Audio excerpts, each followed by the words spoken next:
Hello, good morning दोस्तों। आपका एक बार पुनः स्वागत है केमिस्ट्री पॉइंट में।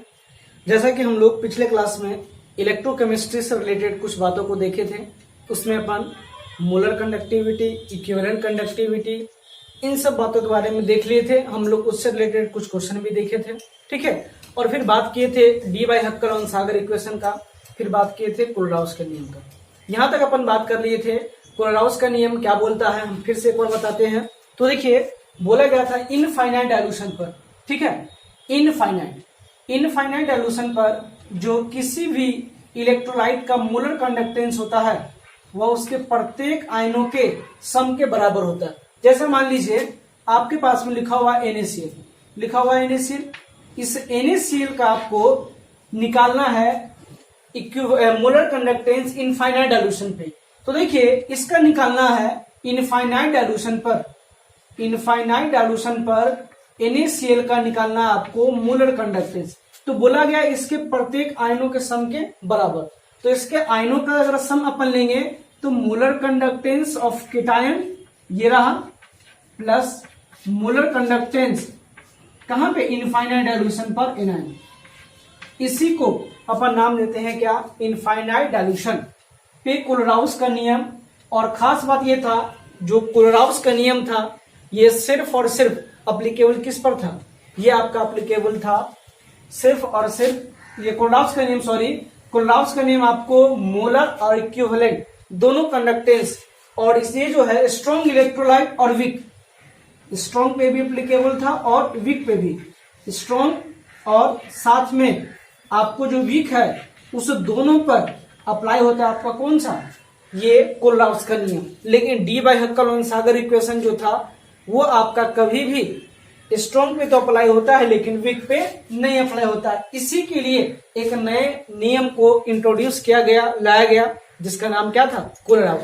तो कोलराउस देखिए आपको बताता है क्या, कोलराउस जो है आपको ये बताता है कि किसी भी इलेक्ट्रोलाइट का मोलर कंडक्टेंस इनफाइनाइट डाइल्यूशन पर, यानी देखिए इनफाइनाइट डाइल्यूशन पर किसी भी इलेक्ट्रोलाइट का मोलर कंडक्टेंस उसके प्रत्येक आयनों के सम के क्या होता है, बराबर। इसी को अपन नाम देते हैं क्या, मोलर कंडक्टेंस इनफाइनाइट डाइल्यूशन पे कोलराउस का नियम। अब देखिए इलेक्ट्रोकेमिस्ट्री में जो अपने को पढ़ना है अब वो पढ़ना है गैल्वेनिक सेल के बारे में, गैल्वेनिक सेल का कंस्ट्रक्शन। आखिर गैल्वेनिक सेल का कंस्ट्रक्शन क्या है, कैसे काम करता है, देखिए इन पे आपको देखना है, इन सब बातों के बारे में। तो देखिए अपन अगर बात करते हैं, अगर आपको गैल्वेनिक सेल समझना है तो उससे पहले कुछ टर्म है उससे रिलेटेड बात आपको आनी चाहिए, ठीक है। तो उन सब बातों के बारे में अपन देखते हैं, इसका फिर हम लोग बात करेंगे, ठीक है, गैल्वेनिक सेल का। तो देखिए इससे पहले आपको ऑक्सीडाइजिंग एजेंट, रिड्यूसिंग एजेंट, इन सब बातों के बारे में पता होना चाहिए, तभी आप जाकर इसको गैल्वेनिक सेल को अच्छे से समझ सकते हैं। हो सकता है इनमें से बहुत सारे बच्चों को पहले से आता हो ऑक्सीडाइजिंग एजेंट, रिड्यूसिंग एजेंट, लेकिन देखिए आपको एक बार फिर से जानना है। अगर अच्छे से आप जान जाइएगा तो आपका जो इनऑर्गेनिक होगा, ऑर्गेनिक, वो आपको और भी अच्छे से समझ में आएगा और कहीं ना कहीं जाकर आपको इन सब चीजों के बारे में पढ़ना ही पड़ेगा। तो चलिए हम लोग इसी में आपको पढ़ा देते हैं ताकि आगे जो है आपको आसानी से कोई भी बात समझ में आता रहे और आपको इंजॉय होता रहे, ठीक है। तो आइए हम लोग बात करते हैं थोड़ा सा ऑक्सीडेशन और रिडक्शन का। तो देखिए एक छोटा सा वर्ड है जिसको अपन नाम देते हैं क्या, रिडॉक्स। 11th का टॉपिक है, एक टॉपिक इसको पर नाम दे दें क्या, रिडॉक्स रिएक्शन। देखिए रिडॉक्स रिएक्शन जो होता है, रिडॉक्स रिएक्शन बोलने का मतलब ऐसे रिएक्शन से होता है जिसमें ऑक्सीडेशन और रिडक्शन दोनों साथ साथ होता है। अगर ऑक्सीडेशन और रिडक्शन दोनों साथ साथ अगर हो तो उसको अपन नाम देते हैं क्या, रिडॉक्स रिएक्शन। तो देखिए जरा हम समझते हैं पहले। देखिए ये जिंक है और ये कॉपर है। अब क्या हो गया, एक रिएक्शन हो रहा है जिस रिएक्शन में जिंक पे तो चार्ज आया लेकिन कॉपर पर से चार्ज चला गया। अब देखिए जरा सा अगर बात कीजिएगा तो ये जिंक है जिसपे चार्ज कितना, 0, और इस जिंक पे कितना, +2। तो यहाँ पे देखिए चार्ज जो है आपका वो चार्ज इंक्रीज हुआ है, 0 से कहां गया, +2 में। तो अगर चार्ज का नंबर अगर आपको बढ़ता हुआ दिखाई देता है तो अपन नाम देते हैं क्या, इसका ऑक्सीडेशन। और देखिए यहाँ पे +2 में है और यहाँ पे चार्ज कुछ भी नहीं, तो इसको अपन क्या बोलते हैं, रिडक्शन। यानी चार्ज अगर घट रहा है इसको बोलते हैं हम लोग रिडक्शन, अगर चार्ज इंक्रीज होगा इसको बोलते हैं अपन ऑक्सीडेशन। तो देखिए ये एक ऐसा रिएक्शन है जिसमें ऑक्सीडेशन और रिडक्शन दोनों साथ साथ होता है। तो अगर दोनों साथ साथ हो तो ऐसे रिएक्शन को नाम देते हैं अपन क्या, रिडॉक्स रिएक्शन। ठीक है, तो देखिए अब हम जरा बात करते हैं, अगर आपसे पूछा जाएगा चलो ऑक्सीडेशन रिडक्शन मतलब क्या होता है ऑक्सीडेशन का, ऑक्सीडेशन का आखिर मतलब क्या होता है आप ये बता दीजिए, रिडक्शन का मतलब क्या होता है ये बताइए। तो देखिए अलग अलग केस में हम लोग अलग अलग बात करते हैं ऑक्सीडेशन का और रिडक्शन का। जैसे अगर अपन बात करते हैं ऑक्सीजन के रिस्पेक्ट में तो बोला जाता है गेन ऑफ ऑक्सीजन, ऑक्सीजन का जुड़ना।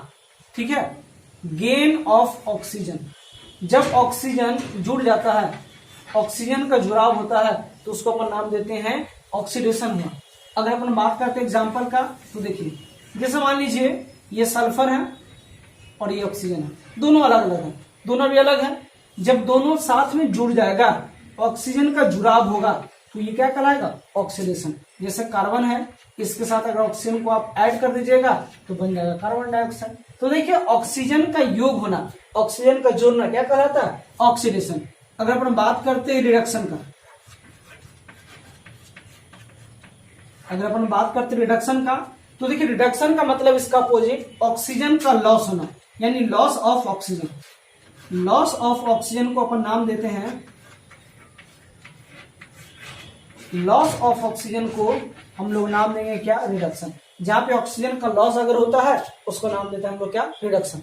जैसे इस रिएक्शन को आप रिवर्स कर दीजिए, ये CO2 था, कार्बन ऑक्सीजन साथ साथ दोनों को आप अलग कर दीजिए तो यहां पर से कार्बन जो है वो ऑक्सीजन लॉस कर रहा है, इसका लॉस करना क्या कहलाएगा रिडक्शन।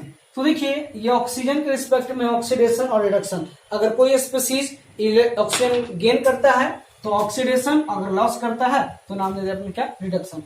तो देखिए इसी केस में हम लोग आगे बढ़ते हैं। अब अगर हम लोग बात करें थोड़ा सा, एक होता है इलेक्ट्रॉन के रिस्पेक्ट में। तो देखिए इलेक्ट्रॉन के रिस्पेक्ट में आखिर हम लोग ऑक्सीडेशन और रिडक्शन किसको बोलते हैं, हम लोग इसका बात करते हैं। तो देखिए ऑक्सीडेशन और रिडक्शन इलेक्ट्रॉन के रिस्पेक्ट में बोला जाता है ऑक्सीडेशन के बारे में लॉस ऑफ इलेक्ट्रॉन,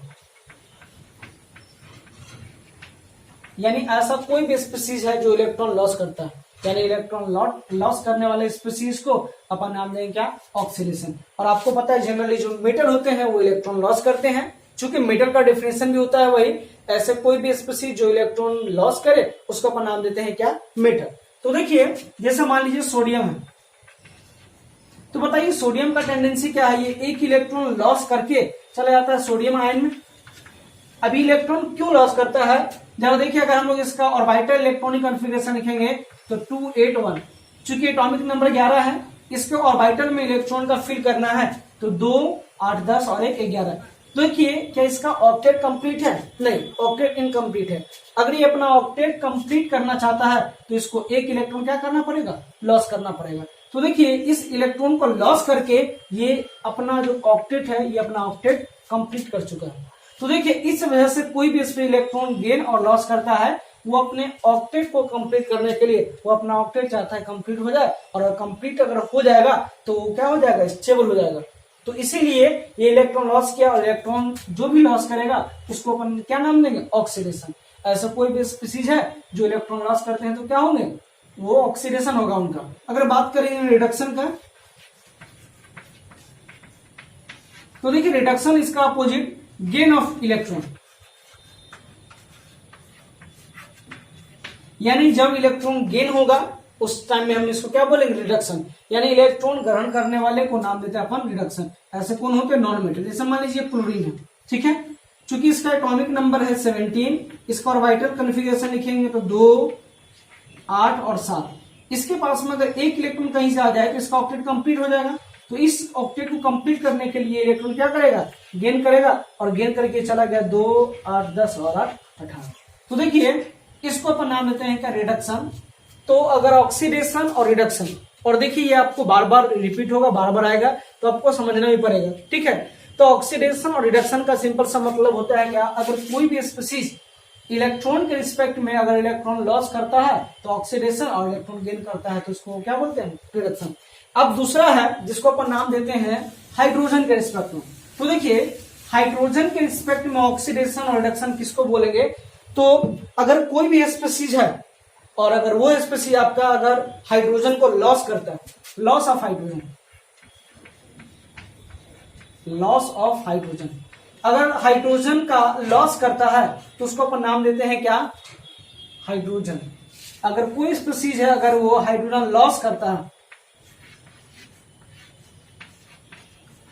अगर वो लॉस करता है तो उसको अपन नाम देते हैं क्या? ऑक्सीडेशन। जैसे एग्जांपल सब समझिए, ऐसा लिखा हुआ है CH3 CH2OH, इससे बन गया मान लीजिए आपका CH3 CHO। जरा देखिए यहां जो है हाइड्रोजन, अगर इस कार्बन पे बात करेंगे, इस कार्बन पे, तो यहां पे एक है और यहां पर देखिए हाइड्रोजन क्या है? 2 है, देख सकते हैं आप।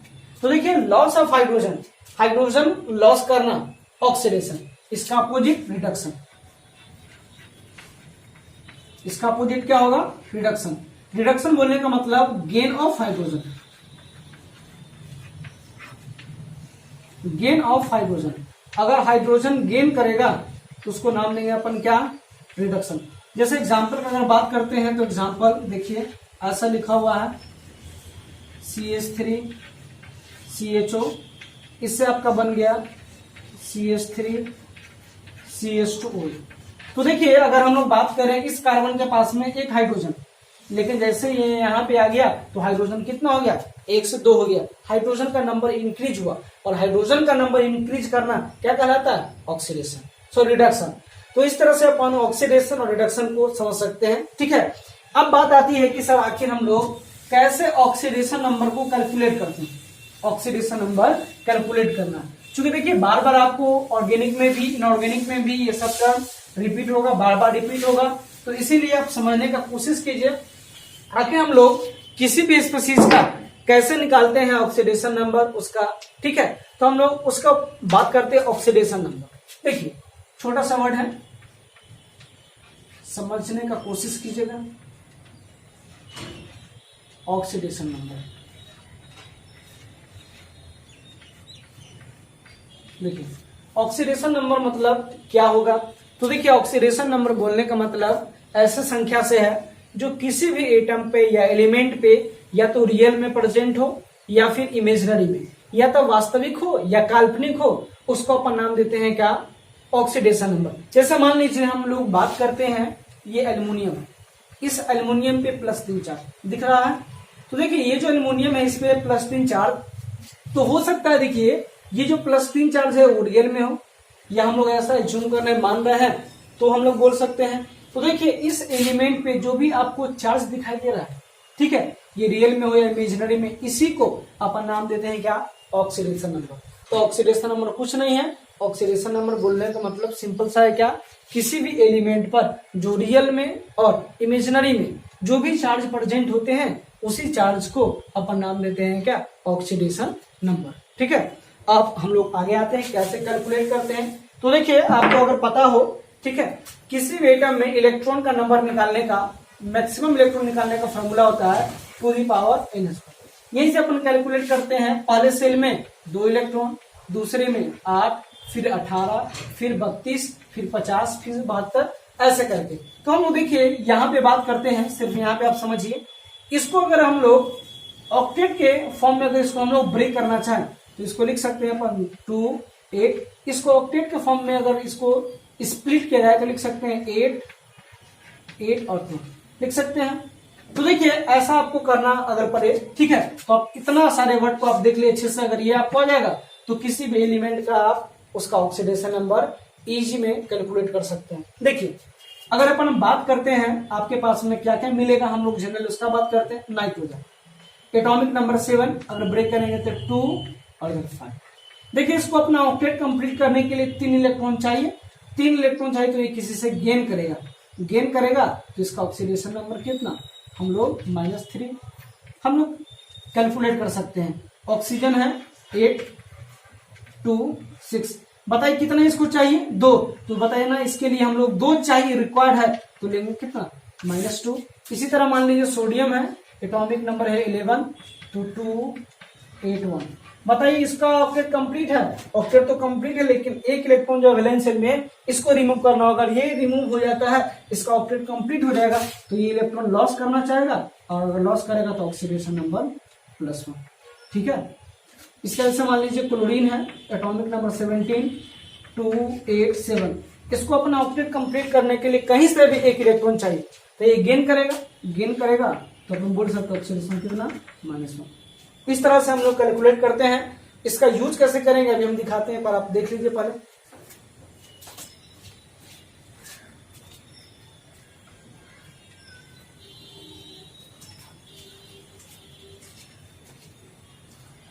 आइए, तो यहां तक आपको आगे समझ में कैसे यूज करते हैं हम लोग। ऐसा अगर बात किया जाए तो देखिए, मान लीजिए आपके पास में ऐसा क्वेश्चन है, कैलकुलेट ऑक्सीडेशन नंबर। ये क्वेश्चन है कैलकुलेट ऑक्सीडेशन नंबर। आप ऑक्सीडेशन नंबर कैसे कैलकुलेट कीजिएगा, ये क्वेश्चन रहा, ये सवाल है। जैसे पहला क्वेश्चन रहा, नाइट्रिक एसिड आपको दे दिया और बोला गया इसमें HNO3, इसमें आपको नाइट्रोजन का निकाल कर दिखाइए। तो कैसे निकालेंगे, देखिए हाइड्रोजन है, इसके लिए 1 होता है प्लस, इसका निकालना है, तो जिसका निकालना है उसको मान लिया अपन x प्लस, एक ऑप्शन का भी हम लोग निकालने कितना चाहिए, -2, नंबर में कितना 3। जब इस पे कोई चार्ज नहीं है तो बराबर में क्या देंगे, 0।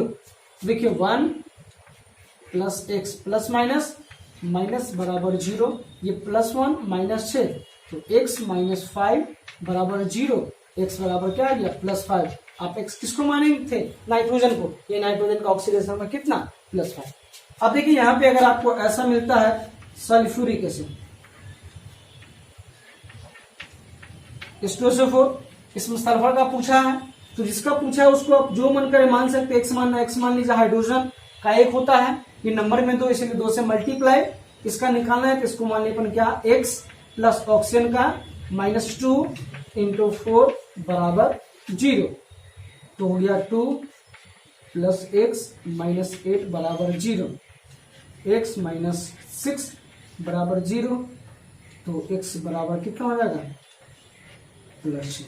तो ऐसे करके हम लोग ऑक्सीडेशन नंबर को निकाल सकते हैं, जो आपको बहुत ही ज्यादा यूज होगा। अगर ये नहीं आएगा तो फिर आपको ऑक्सीडाइजिंग एजेंट, रिड्यूसिंग एजेंट समझने में प्रॉब्लम आ सकता है। तो देखिए, प्रॉब्लम ना आए, आपको कोई बात समझने में, इसका भरपूर कोशिश हम लोग कर रहे हैं, और साथ में आप लोग भी अगर कोशिश कीजिएगा तो बेटर होगा। तो देखिए, ऐसे करके अपन हम लोग ऑक्सीडेशन नंबर जो है वो कैलकुलेट कर सकते हैं, और करते भी कैलकुलेट। तो देखिए, इससे रिलेटेड जो भी आपको बात होगा आप पूछ सकते हैं। हम लोग फिर बात करते हैं ऑक्सीडाइजिंग और रिड्यूसिंग एजेंट का। आप देख लीजिए क्वेश्चन।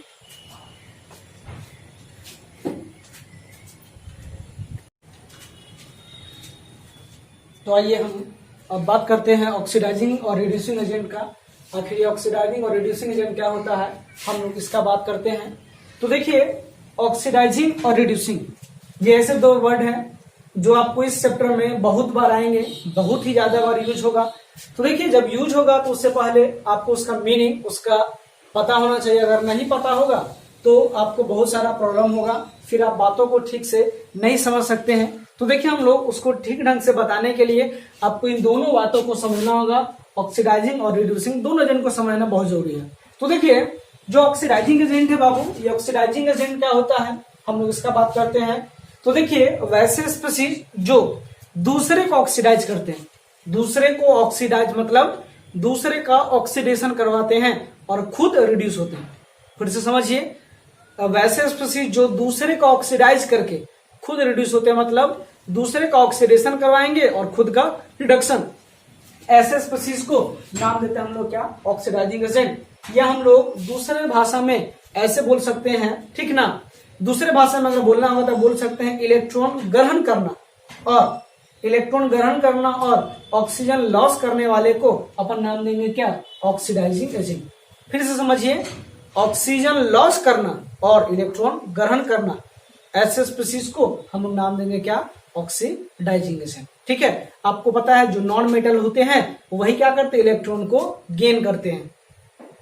तो देखिए, ऑक्सीडाइजिंग एजेंट जो दूसरे को ऑक्सीडाइज करेंगे, ठीक है, और खुद का क्या करवाएंगे, रिडक्शन। इसको अपन नाम देंगे ऑक्सीडाइजिंग एजेंट, या बोल सकते हैं इलेक्ट्रॉन को जो ग्रहण करे और इलेक्ट्रॉन को जो ग्रहण करेगा और जो ऑक्सीजन को क्या करेगा, लॉस करेगा, उसको अपन नाम देंगे क्या, रिड्यूसिंग एजेंट।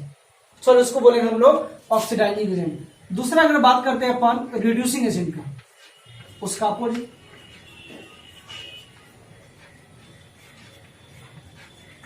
Reducing agent. देखिए अभी तक हम लोग देखिए ऑक्सीडाइजिंग एजेंट जो दूसरे का ऑक्सीडेशन करावे और खुद क्या होगा, रिड्यूस, उसको अपन नाम देते हैं क्या, ऑक्सीडाइजिंग एजेंट, या दूसरे भाषा में हम लोग बोल सकते हैं जो इलेक्ट्रॉन गेन करे, ग्रहण करे और ऑक्सीजन लॉस करे, ये है रिड्यूसिंग एजेंट।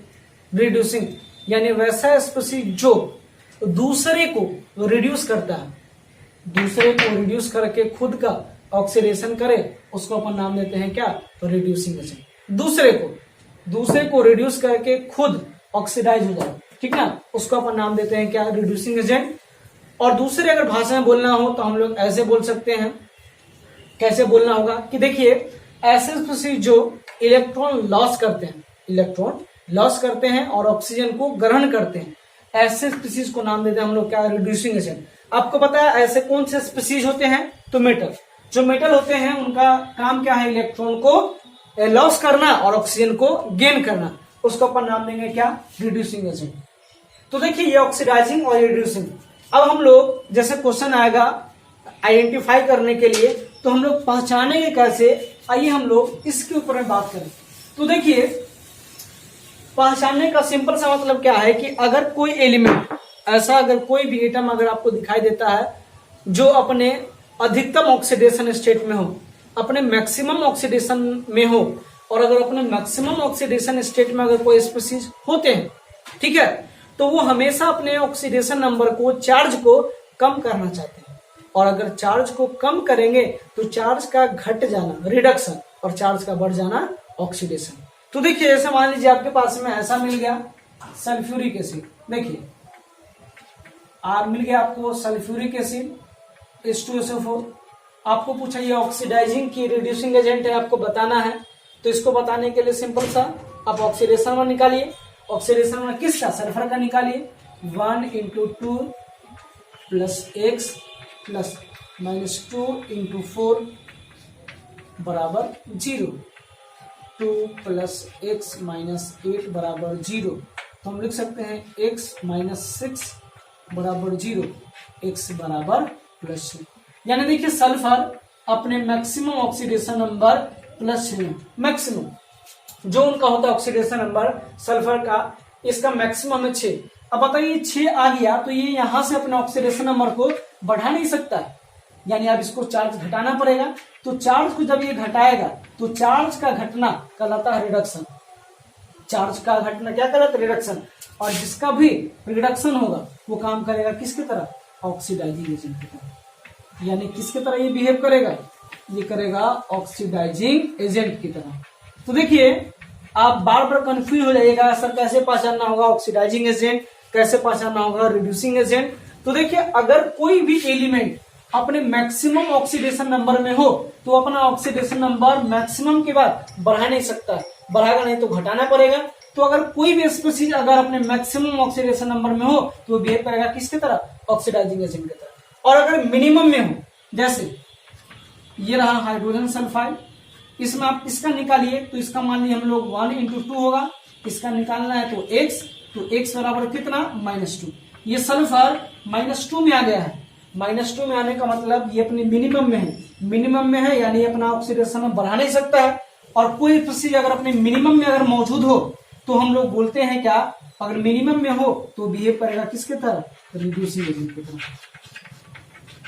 ये आपको क्या होगा, रिड्यूसिंग एजेंट। तो देखिए ऐसे करके हम लोग ऑक्सीडाइजिंग एजेंट और रिड्यूसिंग एजेंट को पहचान सकते हैं, और पहचानना भी पड़ेगा, नहीं तो आप गैल्वेनिक सेल में जो रिएक्शन वगैरह होगा आप उसको जस्टिफाई नहीं कर सकते।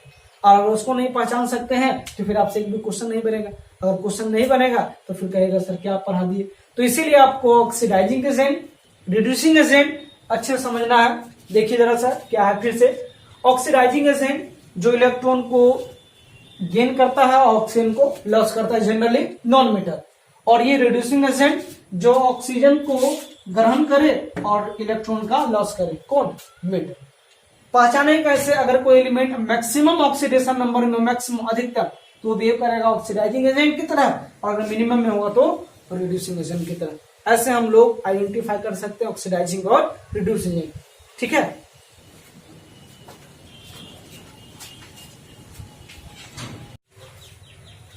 आइए बच्चों, हम लोग लॉग और एंटी लॉग आपको सीखना है। अगर लॉग एंटी लॉग अगर आपको नहीं आएगा तो आपको जो है नष्ट इक्वेशन का क्वेश्चन न तो आपसे बनेगा और नहीं समझ में आएगा। तो देखिए, हम लोग ऐसा कोई भी चीज नहीं पढ़ेंगे जो आपको आगे जाकर तकलीफ दे, आपको समझ में ना आए। हम लोग वो सारी चीजों को 1 बाय 1 करके हम लोग देखते चले जाएंगे। ठीक है। तो देखिए, उसी में एक आपका और बेसिक है जो है आपको लॉग। आपको पता होना चाहिए जो लॉग 0 होता है, लॉग 1 का वैल्यू 0, लॉग 2 का वैल्यू 0.30, लॉग 3 का वैल्यू 0.48, लॉग 4 का वैल्यू 0.60, लॉग 5 का वैल्यू 0.70, लॉग 6 का वैल्यू 0.78, लॉग 7 का वैल्यू 0.85, लॉग 8 का वैल्यू 0.90, लॉग 9 का वैल्यू 0.95 और लॉग 10 का वैल्यू कितना? 1 होता है।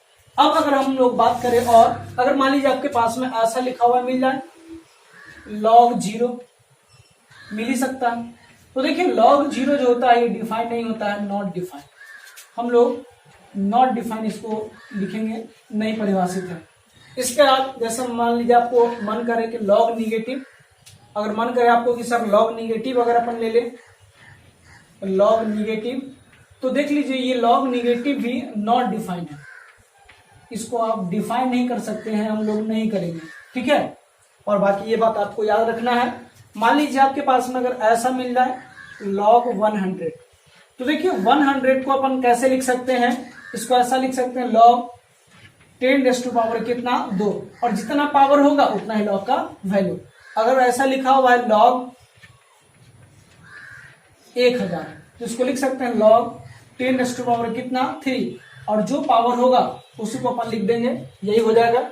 ऐसा लिखा हुआ है log 10,000, तब क्या करेंगे? लिख सकते हैं log 10⁻⁴, और जो पावर होगा उसी को लिख सकते हैं हम लोग log का वैल्यू। तो देखिए, ये log और ये आपका कुछ इंपोर्टेंट बात। अब देखिए, log को हम लोग सॉल्व कैसे कर सकते हैं, कैसे कैलकुलेट करेंगे log को। तो देखिए, हम लोग आते हैं, जरा सा कैसे कैलकुलेट करना होता है log को, वो जरा सा हम लोग देखते हैं। आइए आप भी देखिए और सीखिए, पूरा सीखने का पूरा कोशिश कीजिए। जहां पे डाउट हो आप पूछिए एक बार, ठीक है ना। आइए, तो देखिए, जैसे मान लीजिए आपके पास में ऐसा लिखा हुआ, देखिए 1 बाय 1 करके ऐसा लिखा हुआ है log 3257। अब देखिए, इस log को आपको कैलकुलेट करना है, इस log का वैल्यू क्या होगा। तो देखिए, आपको घबराना नहीं है। हम लोग कैसे देखते हैं, आप 1 बाय 1 करके देखिए। सबसे पहले आपको लिखना है log, लिख दिए। जो पहला डिजिट है उसको आप लिखिए log 3। इसके बाद क्या करना है, आपको देना है दशमलव, पॉइंट दे दिए। इसके बाद 2 डिजिट आपको लिखना है, तो 3 तो पहले लिख दिए, इसका 2 डिजिट इसके जस्ट बाद वाला 2 और 5 है। ऐसा नहीं कि 5 और 7, 2 और 5, तो लिख दिए 2 और 5। ठीक है, इनटू। अब देखिए, आप यहां पर लिखेंगे 10, और बताइए कितना अंक आप पीछे गए हैं। देखिए, 1 अंक, 2 अंक और 3 अंक, तो जितना अंक पीछे गए हैं उतना आप पावर लिख दीजिए। अब देखिए, आपको पता होगा जैसे log m⁻n, तो हम लिखते हैं m प्लस log m। ऐसे करके अपन लिखते हैं। जैसा मान लीजिए लिखा हुआ है log a बाई b, तो ऐसे लिखते हैं b log a। तो उसी तरह हम लोग इसको लिख सकते हैं। क्या? देखिए, इसको ऐसा लिखेंगे, पहले 10 का पावर 10, इसका मतलब हम लोग इसको ऐसे लिख सकते हैं। देखिए, पूरा लिख देते हैं log 10 प्लस कितना लिख सकते हैं log 3.25, ये नहीं लिखेंगे। ऐसे करके सॉल्व करेंगे। log 3 का वैल्यू, log 10⁻³ का वैल्यू 3 प्लस log 3.25, ये लिखा हुआ है। अब देखिए, log 3 का वैल्यू कितना? 0.48। ये log 3 से थोड़ा सा ज्यादा है, तो क्या करिए, 0.48 को आप 0.5 लिख सकते हैं। चूंकि ये log 3 से ज्यादा है, तो इसका वैल्यू लिख सकते हैं 0.50। अगर हम लोग ऐड कर देंगे तो कितना हो जाएगा? 3.50। अब आराम से देखिए, एक और दिखाते हैं आपको। ऐसा लिखा होगा log 5 2 6 4 2 5 ये लिखा हुआ है। आपको इसका लॉग निकालना है। कैसे निकालेंगे? तो सबसे पहले आप लिखिए लॉग, लिख दिए। आप पहला डिजिट खोजिए, 5 है तो लिखिए 5, इसका दशमलव दीजिए, दे दिए। इसके 2 अंक के बाद 2 अंक लिखिए आप। 2 अंक कौन है? 5 और 2 और 6 इंटू कितना अंक है देखिए, तो एक के बाद कितना अंक है? 1 2 3 4 5, तो इतना 10 का पावर कितना? 5। इसको लिख सकते हैं log 10⁵ प्लस log 5.25 लिख सकते हैं। इसका वैल्यू हो जाएगा 5 प्लस log 5.25 log 5.25। अब देखिए log 5 का वैल्यू कितना? देखिए log 5 का वैल्यू 0.70, यही है 0.70। ये थोड़ा सा ज्यादा है, क्या 72 ले सकते हैं? जी सर, कोई डाउट नहीं, 72। तो ये लिख देंगे हम लोग 5.72। ऐसा करके हम लोग लॉग को सॉल्व करेंगे, ठीक है। अब अगर हम लोग बात करें एंटी लॉग, ये तो हुआ लॉग। अगर अपन बात करते हैं एंटी लॉग का, तो देखिए ये लॉग हुआ। एंटी लॉग का मतलब क्या है उसको भी समझिए और देखिए। चूंकि लॉग एंटी लॉग ये आपको नेक्स्ट चैप्टर केमिकल काइनेटिक्स उसमें भी यूज होने वाला है, तो उसमें भी यूज होगा। तो आप देखिए जरा सा ये है क्या, ठीक ना। आइए तो देखिए अगर अपन बात करते हैं एंटी लॉग का, ये था लॉग। अब देखिए जरा सा एंटी लॉग। तो देखिए जैसे मान लीजिए लिखा हुआ है आपको लॉग y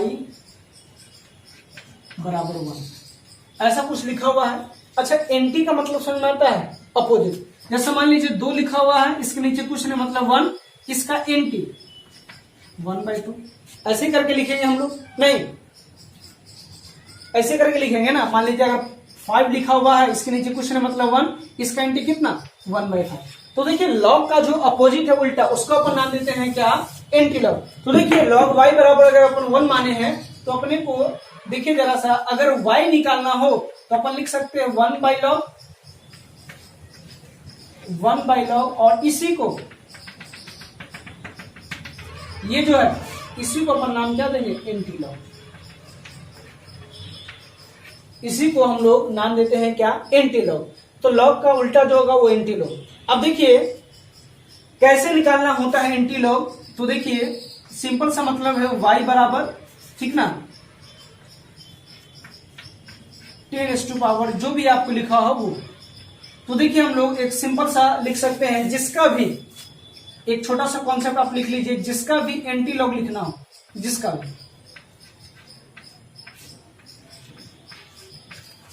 भी एंटी लॉग लेना हो,